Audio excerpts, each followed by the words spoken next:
البدع والأهواء، أهل البدع العقائدية وأهل البدع السياسية. نقول بيننا وبينكم السلف، بيننا وبينكم الكتب، كان فيقول البدع بيننا وبينكم. Bismillahirrahmanirrahim. Semalam belum selesai ya untuk hadis di Sahih Bukhari 50 kah? Iya, yang 50 hadis Jibril itu belum selesai. Baik. Setelah di sini si penanyanya itu menanyakan tentang apa itu iman, karena memang dia urut-urutannya tidak sama dengan riwayat yang lain. Qal mal Islam, lalu dia bertanya, apa itu Islam? Qal, Nabi menjawab, al-Islamu an ta'budallaha wa la tusyrika bih. Islam adalah Anda menyembah Allah dan Anda tidak berbuat syirik kepadanya. Dijelaskan oleh Al-Imam Ibnu Rajab rahimahullah di dalam Fathul Bari beliau, ini menunjukkan bahwasanya asas Islam adalah tauhid, tidak berbuat syirik. Kalau di dalam riwayat Imam Muslim dari hadis Umar bin Khattab, yaitu apa? Antashhada alla ilaha illallah. Anda bersaksi bahwasanya tiada sembahan yang benar kecuali Allah, dan seterusnya. Sementara hadis itu saling melengkapi. Berarti Islam yang sebenar bukan hanya mengucapkan dua kalimat syahadat, tetapi memang melaksanakan isinya, yaitu hanya menyembah Allah dan tidak berbuat syirik. Wa tuqimas shalah, dan Anda menegakkan salat. Dijelaskan oleh Imam Sulaiman At-Tufi di dalam kitab beliau At-Ta'yin ala fi Syarhil Arba'in Nawawiyah. Beliau mengatakan salat itu adalah ibadatun makhsusatun minal aqwali wal af'al, yaitu ibadah yang dikhususkan berupa ucapan dan perbuatan. Ulama yang lain menambahkan yaitu apa? Muftatahatun bi takbir wa muhtatamatun bis salam. Dimulai dengan takbir, bukan dengan nawaitu atau usolli, tapi dimulai dengan takbir dan diakhiri dengan salam. Nah, itu adalah sholat. Baik. Tentunya yang dimaksudkan as-sholah di sini adalah sholat wajib, sholat 5 waktu itu. Yang lain sebagai pelengkap, yang mustahab-mustahab. Waktu adiyaz zakah, dan Anda menunaikan zakat al-mafruḍah, zakat yang diwajibkan. Zakat sebagaimana juga dijelaskan oleh Sulaiman At-Tufi di dalam At-Ta'yin, yaitu memberikan sebagian dari harta dengan niat ibadah pada zat tertentu dengan bilangan tertentu dan waktu tertentu. Zatnya tertentu, bukan semua ada zakatnya. Jadi kalau kita piara kucing sampai jumlahnya 1000, tak perlu zakat, tak masalah itu. Duitnya paling habis duluan. Tapi kalau kita punya kambing 40, maka fi kulli arba'ina syah, untuk setiap 40 ekor kambing maka zakatnya adalah 1 ekor kambing. 39 untuk kita, 1 ekornya kita zakatkan fisabilillah atau ke fakir miskin atau kemana itu. Baik. Barangkali yang sangat kaya, dia memiliki onta, fi kulli khamsatin minal ibil syah, untuk 5 ekor lembu, 5 ekor unta, maka 1 ekor kambing. Jadi ini untuk benda-benda tertentu saja. Baik. Dan demikian pula batasannya tertentu dan waktunya tertentu, yaitu kalau mencapai bilangan itu. Beli kambing lah, kalau ada 5 ekor unta. Itu alal khilaf, apakah perlu beli kambing ataukah yaitu cukup dengan kita berikan duit yang nilainya seperti kambing, nilainya ya semacam itu 1000 ke 700 dan seterusnya. Baik. Ini hanya untuk keadaan tertentu. Kemudian watasuma Ramadan, dan berpuasa di bulan Ramadan. Dijelaskan oleh At-Tufi, as-shaum ini adalah imsakun khasun fi waqtin mahsus an asya'a mahsusah. Puasa adalah menahan diri dengan apa? Pola yang khusus, pada waktu yang khusus, dengan niat ibadah tentunya, bukan niat diet atau karena tak ada duit ya ada puasa, bukan, tapi memang niatnya adalah ibadah. Walaupun boleh saja dia, ini hari ini tak ada makanan, kita puasa aja, memang niat ibadah boleh saja. Baik. Yaitu dimulai sejak terbit fajar sampai terbenam matahari. Qal mal ihsan, Kenapa tidak ada haji di sini? Kata Al-Hafidz Ibnu Hajar dalam Fathul Bari, hadis ini riwayatnya banyak sekali. Sebagian rawi itu meringkas. Makanya di dalam riwayat Umar bin Khattab ada haji. Baik. Mal ihsan, lalu dia bertanya lagi, apa itu ihsan?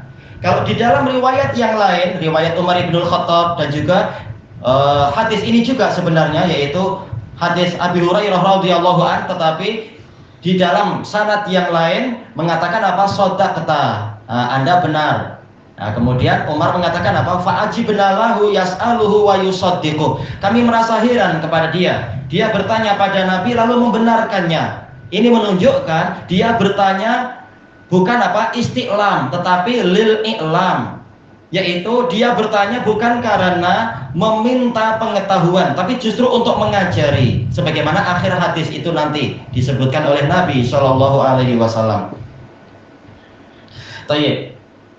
Sekarang kita lihat untuk masalah iman itu yang disebutkan oleh Nabi Shallallahu Alaihi Wasallam sifatnya adalah amal batinah, iman pada ini. Untuk yang Islam yang Nabi sebutkan adalah amal zahirah. Makanya Al-Hafidz Ibnu Rajab di dalam Fathul Bari beliau mengatakan ini menunjukkan Islam dengan iman itu lain ketika disatukan dalam satu pola ini. Islam ini amalan-amalan zahir, iman itu adalah amalan batin.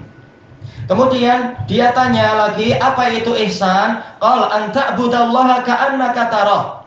Anda menyembah Allah seakan-akan Anda melihatnya. Fa in lam takun tarahu fa innahu yarak. Kemudian apabila Anda tidak melihat Allah, maka sesungguhnya Allah melihat Anda. Dijelaskan oleh Al-Qadhi Iyad di dalam kitab beliau Ikmalul Mu'lim atau Ikmalul Mu'allim, asal dari ihsan itu adalah itqan, yaitu memantapkan urusan. Seperti apa? Di dalam misalkan di dalam surat Yusuf, Nabi ta'wilihi inna naraka minal muhsinin.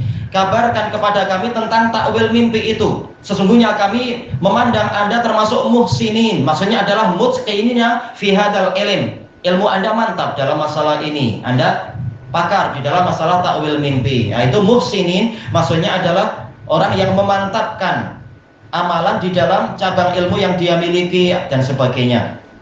Atau makna kedua yaitu badlul khair, yaitu mencurahkan kebajikan. Baik. Hanya saja yang diinginkan di sini adalah al-itqanu fil ibadah, yaitu memantapkan peribadatannya sehingga saking bagusnya ibadah dia sampai-sampai ibadah dia bukan hanya ibadah fisikal tetapi disertai dengan rasa cinta yang sempurna kepada Allah sehingga seakan-akan dia melihat Allah.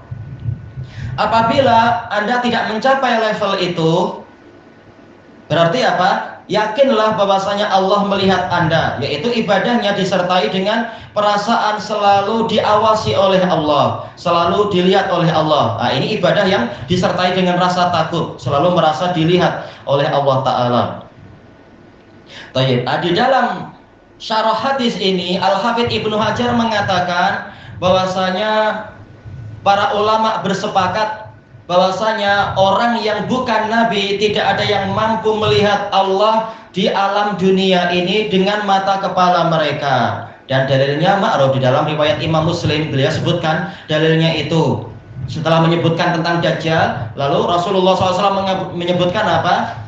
Yaitu la yarallaha ahadun minkum hatta yamut. Tidak ada seorang pun dari kalian yang akan melihat Allah sehingga dia mati. Jadi ketika masih hidup kita tak mampu melihat Allah, dan ini memang cabaran keimanan, iman pada perkara yang gaib sekaligus sebagai rahmat. Kalau Allah memperlihatkan diri, hancur kita, gunung saja tak kuat. Baik, adapun untuk Nabi, ini memang ada khilaf antara jumhur sahabat dengan Ibnu Abbas. Tapi diriwayatkan di dalam riwayat yang sahih pula, Ibnu Abbas mengikuti jumhur sahabat, mengatakan Nabi melihat Allah tapi dengan mata hati, karena hadisnya sahih diriwayatkan oleh Imam Ahmad, inni ra'aitullaha fi ahsani surah. Sesungguhnya saya melihat Allah di dalam bentuk yang terbaik, yaitu di alam mimpi sebelum Rasulullah bangun untuk sholat subuh itu, dan seterusnya.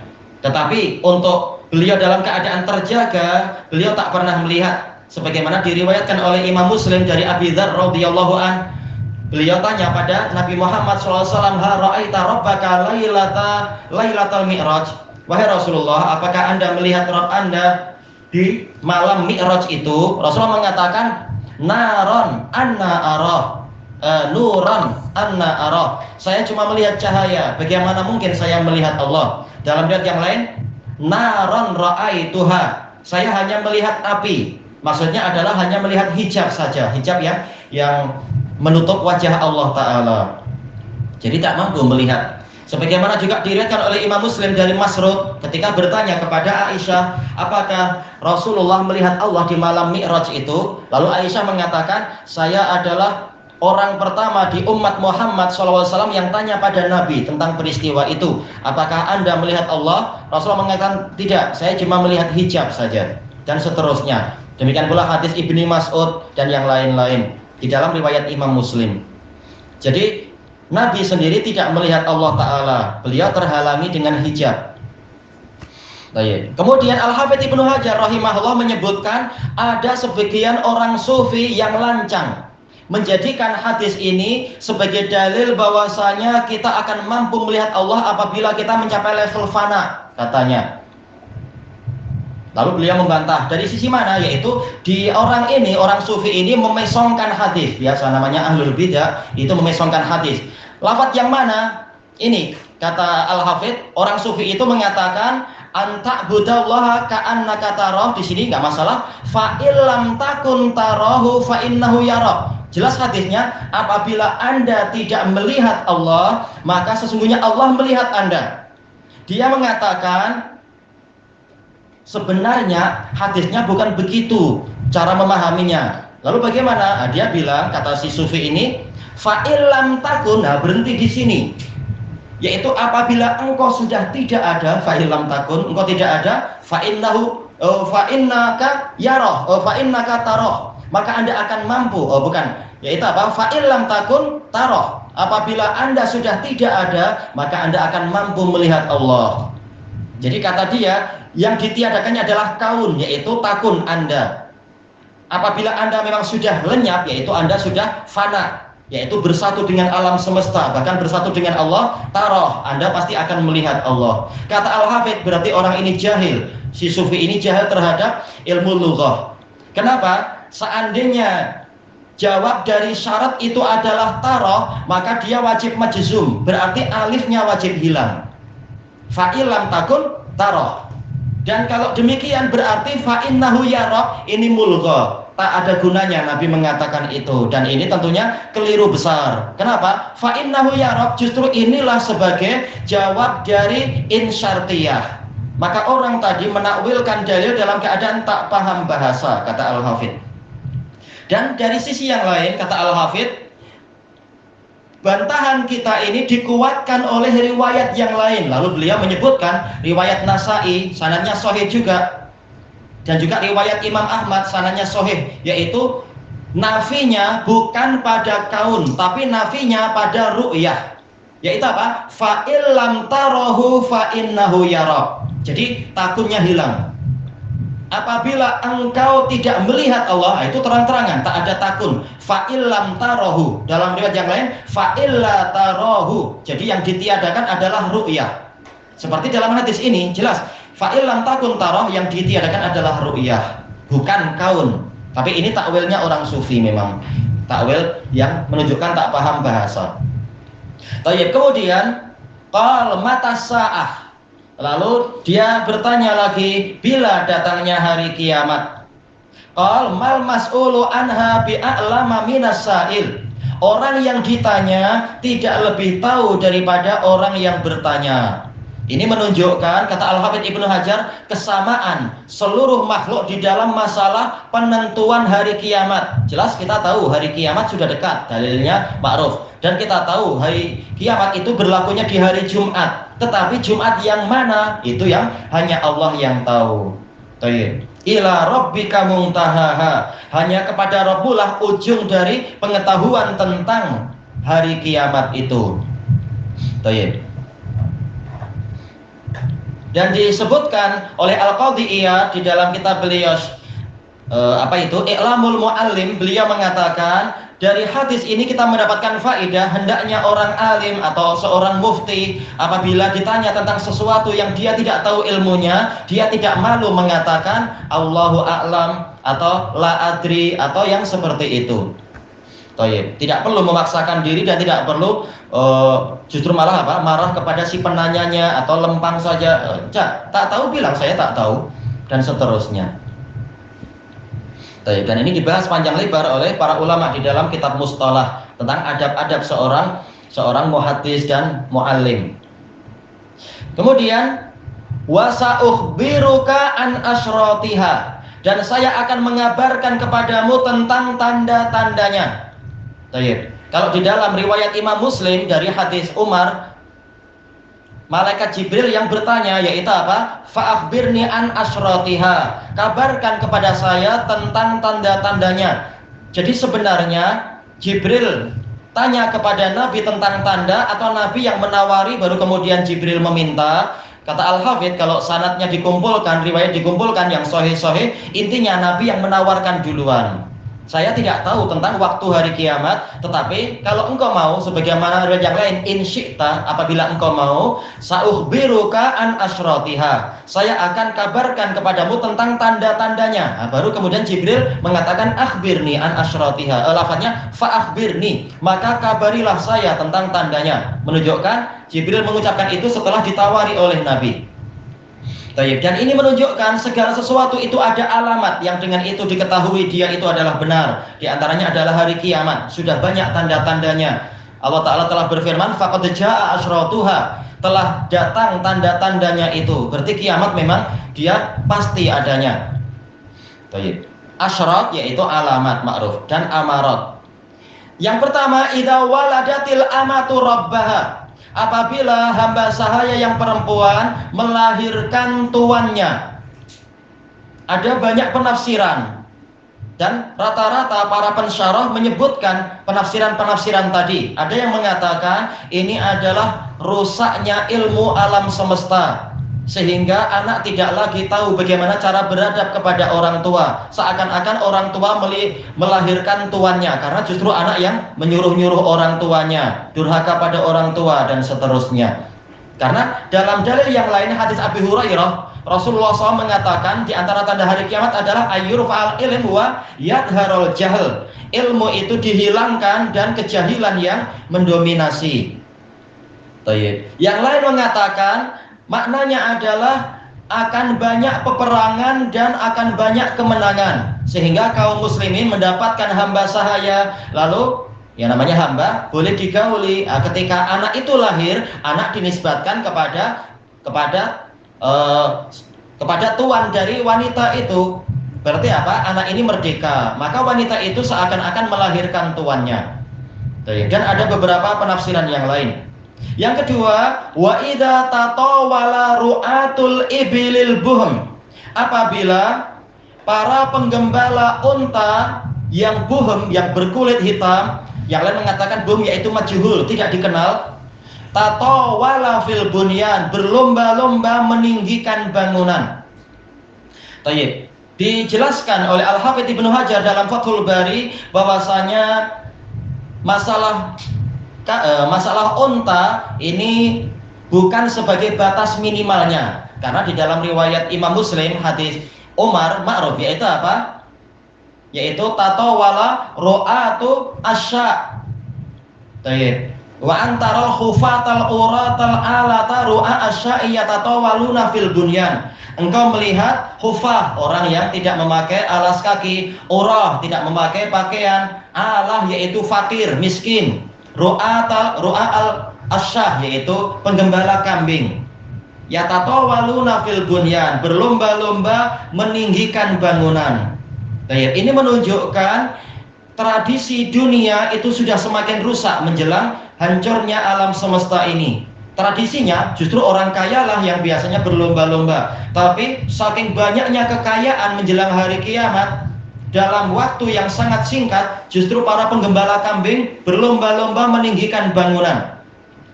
Baik, apa sisi kesesuaian antara alamat pertama dengan alamat kedua? Alamat pertama itu kerusakan dari sisi nasab, yang terkait dengan nasab. Sementara alamat kedua itu kerusakan dari sisi harta benda. Intinya apa? Dijelaskan oleh Al-Hafidz Ibnu Rajab di dalam Fathul Bari. Dua alamat ini menunjukkan pada satu tanda, yaitu hancurnya keteraturan alam semesta. Menunjukkan memang alam semesta sudah hampir musnah, sudah hampir binasa. Waktunya sudah tiba, sudah hampir tiba. Apabila dua alamat ini sudah bermunculan. Fi khamsin la ya'lamuhunna illallah. Baik. Masalah ini yaitu masalah bila datangnya hari kiamat ini masuk di dalam 5 perkara yang tidak diketahui kecuali oleh Allah. Dijelaskan oleh At-Tibi rahimahullah dalam kitab beliau Kashifu Asraris Sunan. Ini istilahnya adalah uslubul hakim, yaitu metode yang bijak di dalam mendidik. Yaitu seakan-akan Nabi mengajari para pendengar dan mengajari si penanya, yaitu sebaiknya Anda menanyakan apa yang lebih bermanfaat. Masalah bila hari kiamat ini tidak terlalu bermanfaat untuk Anda, tetapi yang penting adalah apa persiapannya. Kenapa? Makanya ditunjukkan alamatnya. Semakin banyak alamat berarti waktu sudah semakin dekat, kesempatan sudah semakin sempit. Maka persiapkan waktu itu, bekal itu sebaik-baiknya. Lalu beliau menyebutkan hadis muttafaqun alaih dari Anas bin Malik. Tatkala ada orang bertanya kepada Nabi, "Ya Rasulullah, mata sa'ah?" Wahai Rasulullah, bila hari kiamat? Rasulullah tidak menjawab itu, tapi beliau mengatakan, "Madza a'datta laha?" Apa yang Anda persiapkan untuk hari kiamat? Nah, ini dipalingkan kepada yang lebih penting. Dan seterusnya. Ini dikatakan uslubul hakim. Nah, kemudian di sini orang itu tidak lagi bertanya, tapi Rasul memberikan faedah fi khamsin la ya'lamuhunna illallah, di dalam 5 perkara yang tidak diketahui kecuali oleh Allah. Ini kata Al-Qadhi Iyad menunjukkan yaitu pentingnya seorang alim menambahkan ilmu yang si penanya tidak bertanya tapi masih terkait. Sebutkan sekalian biar dia ilmunya semakin banyak. Sebagaimana dalam hadis Abi Hurairah radhiyallahu an, ada rombongan nelayan bertanya pada Nabi tentang apa itu? Yaitu tentang al-wudu min bima'il bahar, berwudu dengan air lautan. Maka Rasulullah mengatakan huwa tahuru ma'uh, air laut itu airnya sangat suci dan menyucikan. Lalu Rasulullah menambahkan al-hillu maitatuh, bangkainya halal. Nah, ini tambahan sebagai apa? Sebagai faidah. Ini adalah pengajar yang bagus. Baik. Nah, sekarang Rasulullah menyebutkan masalah penentuan hari kiamat ini termasuk 5 kunci perkara gaib yang hanya Allah yang tahu. Summa talan Nabiyyu sallallahu alaihi wasallam. Lalu Nabi sallallahu alaihi wasallam membacakan ayat ini, innallaha indahu ilmus sa'ah. Sesungguhnya Allah hanya di sisinya sajalah pengetahuan tentang hari kiamat. Asalnya apa? Innallaha ilmus sa'ati indah. Lalu apa indahnya? Yaitu dzarafnya diajukan ke depan untuk sebagai hasr wal ikhtisas, pembatasan dan pengkhususan. Berarti memang hanya Allah yang tahu. Sampai akhir ayat. Summa adbar. Lalu orang itu pergi. Faqal rudduh. Lalu Rasulullah bersabda kepada para sahabat, kembalikan dia. Dalam riwayat yang lain, ruddu alayya rajul, kembalikan orang itu kepada saya. Falam yarau syai'a. Lalu mereka tidak melihat sesuatu apapun. Dalam riwayat yang lain, maka para sahabat mengatakan faltamasnahu falam nara syai'a. Lalu kami cari-cari dia, lalu kami tak dapati sesuatu apapun, jejaknya pun tidak ada. Ya, karena apa? Dicari kanan kiri padahal dia naik ke atas. Ya, gimana mau jumpa? Dan jelas kita tak menyangka itu. Ini malaikat Jibril. Tayyib, faqal hada Jibril. Rasulullah bersabda, ini adalah Jibril. Dalam riwayat Nasa'i, hadisnya sahih juga, hadis Abi Hurairah, Rasulullah mengatakan, demi Allah, setiap kali Jibril datang, saya tahu dia. Walaupun dia menyerupakan diri dengan siapa, saya tahu. Kecuali kali ini, saya betul-betul tak tahu sampai dia pergi. Kata Nabi Muhammad SAW. Tayyib. Dalam riwayat yang lain dikatakan apa? Dia dalam bentuk dihyah al-kalbi. Tapi kata Al-Hafidh, tambahan ini adalah kesalahan dari rawinya, karena seluruh riwayat tidak menyebutkan itu. Dan juga dari sisi sudut pandang yang lain, seandainya dia wujudnya adalah dihyah, niscaya Nabi dan para sahabat tahu. Sementara Umar sendiri sudah mengatakan apa? La ya'rifuhu minna ahad. Tidak ada seorang pun dari kami yang kenal dia. Berarti tambahan lafaz dihyah ini keliru dari rawinya. Baik. Rawinya waktu itu Abu Farwah, yang keliru Abu Farwah. Yang meriwayatkan dari Abi Zur'ah dari Abi Hurairah. Beliau siqah, cuma keliru dalam masalah ini, menyelisihi seluruh rawi. Baik. Kemudian disebutkan di sini jaa yu'allimun nasa dinahum. Dia datang untuk mengajari umat manusia tentang agama mereka. Di dalam riwayat yang Muslim, jaa yu'allimukum dinakum idlam tas'alu. Dia datang untuk mengajarkan kepada kalian agama kalian tatkala kalian tidak bertanya. Baik. Disebutkan oleh Al-Qadhi Iyad rahimahullah, seluruh perkara yang ditanyakan ini Nabi menampakkan dinahum, atau lafaz yang lain dinakum, agama kalian. Ini menunjukkan Islam, iman dan ihsan itu adalah masuk dalam istilah din, yaitu agama ini. Dan juga kata beliau, di sini diambil faidah bahwasanya seorang yang bertanya dengan niat memberikan faidah kepada pihak yang lain dikatakan sebagai mu'allim, walaupun dia polanya bertanya, tapi untuk mengajari orang lain. Makanya Nabi mengatakan yu'allim, mengajarkan, padahal dia cuma bertanya. Tatkala faidahnya adalah menambah ilmu orang lain. Baik. Dan dijelaskan oleh Al-Qadhi Iyad, hadis ini adalah termasuk salah satu dari hadis yang mengandungi segala inti agama Islam. Seluruhnya masuk di sini. Perkara lahir dan batin semuanya masuk di sini. Rukun Islam, rukun iman, rukun ihsan masuk di situ. Dan persiapan menghadapi hari kiamat juga masuk di situ. Masalah adab belajar juga masuk di situ, dan seterusnya. Baik. Qala Abu Abdillah, yaitu Imam Bukhari mengatakan, ja'ala dzalika kullahu minal iman. Nabi menjadikan ini semua bagian dari iman, yaitu apa? Dinahum ad-din, ketika dimutlakan masuk ke dalamnya adalah iman. Baik, walaupun kita paham Imam Bukhari dibantah oleh para ulama yang banyak, karena Imam Bukhari memilih bahwasanya Islam dengan iman ini sama. Dan beliau berdalilkan dengan hadis ini. Justru kata para pensyarah, termasuk juga Imam Ibnu Rajab, bahwasanya hadis ini justru menunjukkan Islam dengan iman ketika disatukan tidak sama. Islam amalan zahir, iman itu amalan batin. Tapi tak masalah, khilaf sekedar masalah seperti ini, Islam dan iman sama atau tidak. Ini khilaf yang tidak membahayakan. Tayyib, ilahuna wallahu a'lam. Subhanakallahumma wa bihamdika la ilaha illa anta astaghfiruka wa atubu ilaik. Walhamdulillahirabbil alamin. Jazakumullahu khairan.